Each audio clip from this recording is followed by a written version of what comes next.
Hello and welcome to the session on PHP solution for exercise number 12। Previous video session के and में हमने exercise number 12 के रूप में आपको ये सीरीज़ दी थी कि हमें सीक्वेंस वाइज अल्फ़ाबेट्स को प्रिंट करवाना है एक पिरामिड के रूप में। तो ये सीरीज़ है आपके सामने जिसमें फर्स्ट रो के अंदर ए अल्फ़ाबेट प्रिंट होना चाहिए, सेकंड रो के अंदर बी और सी प्रिंट होने चाहिए और कंटिन्यूसली हर पिरामिड के रो वाइज जो है कैरेक्टर्स को प्रिंट करवाना है। तो इसका सॉल्यूशन आज हम डिस्कस करेंगे।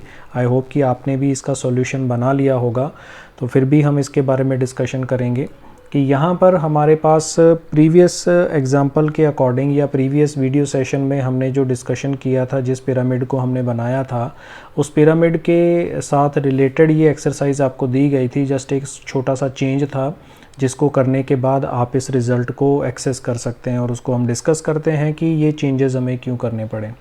तो प्रीवियस वीडियो सेशन में हम इसको प्रैक्टिकली जब इम्प्लीमेंट करेंगे तो उस समय मैं इसको ज़्यादा क्लियरली डिफ़ाइन कर पाऊँगा।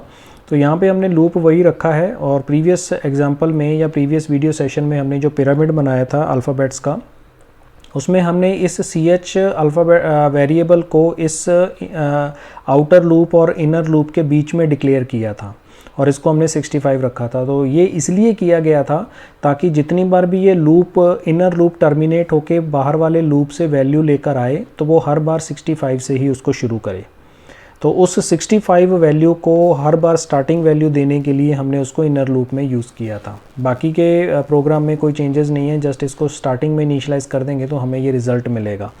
तो पहले हम उसी प्रोग्राम का डिस्कशन कर लेते हैं। $i इक्वल्स टू 1 हमने स्टार्ट किया था, फिर $i less than equals to 5 तक हमने चलाया था और फिर उसके बाद $i को प्लस प्लस इंक्रीमेंट किया और यहाँ पे हमने क्या किया था, $ch को हमने 65 से इनिशियलाइज़ किया था और दूसरा लूप हमने जो इसमें चलाया था फॉर $j इक्वल्स टू 1 और फिर $j less than equals to $i और फिर उसके बाद $j को प्लस प्लस हमने किया और इसमें हमने प्रिंट करवाया था इको और यहाँ पे हमने CHR फंक्शन यूज़ किया और $ch वेरिएबल को हमने इसके अंदर प्रिंट करवाया और फिर $ch को इंक्रीमेंट कर दिया और यहाँ पे इनर लूप बंद हो गया और इको के साथ हमने यहाँ पे लाइन को चेंज करवाया और ये हमारा आउटर लूप भी बंद हो गया। इस प्रोग्राम को जब हम रन करते हैं तो हमारे सामने ये रिज़ल्ट आता है ABCD। ये हमने प्रीवियस एग्जांपल में डिस्कस किया था। अब इसमें हम थोड़ा सा चेंज करते हैं कि इसको अगर हम यहाँ से हटाकर और यहाँ पे वेरिएबल के बाहर डिस्कस कर देते हैं और यहाँ पर हम इनिशियलाइजेशन नहीं करते हैं, यानी कि इसको ऐसा ही रहने देते हैं, तो हमें हमारा रिज़ल्ट मिल जाता है। तो यही वो रिज़ल्ट है जो हम उसमें डिस्कस कर रहे थे। इसमें अगर हम गैप देना चाहते हैं तो जस्ट हमें छोटा सा एक चेंज करना होगा। यहाँ पे हम क्या करेंगे, इसके बाद डॉट लगाकर और इन्वर्टेड कॉमा से एक स्पेस जनरेट करवा देंगे। F5 किया तो यहाँ पे आप इस स्पेस को देख पा रहे हैं।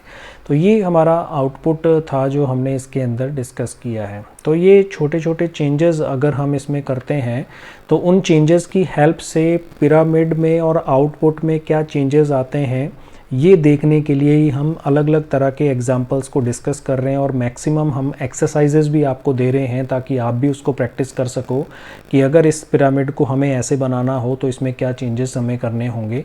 तो उसी के बारे में हम इसमें डिस्कशन कर रहे थे और इसी वजह से हमें ये वैल्यूज़ जो हैं इसके अंदर मिल रही थी। तो आई होप कि आपको ये समझ में आ गया होगा कि हमने इतने सारे एग्जांपल्स क्यों डिस्कस किए हैं और इस पिरामिड की सीरीज़ को हमने इतने लंबे वीडियोस के अंदर क्यों डिस्कस किया है। वो इसी वजह से ताकि हम उसकी छोटी छोटी बारीकियों को समझ सकें कि अगर हम थोड़ा सा भी चेंजेस करते हैं, देखिए सिर्फ वेरिएबल की लोकेशन को चेंज करने से ही हमारे पिरामिड में चेंजेस आ गए हैं और वैल्यूज़ चेंजेस हो जाते हैं। और जो हमने कंसेप्ट न्यूमेरिक वैल्यूज़ पे रखा था कैरेक्टर्स के अंदर, उसमें थोड़े से चेंजेस हुए हैं, उसमें कैसे इम्प्लीमेंट किया है, ये सारी चीज़ें ही इम्प्लीमेंट करने के लिए हमने इतने सारे एग्जांपल्स के बारे में डिस्कशन किया था।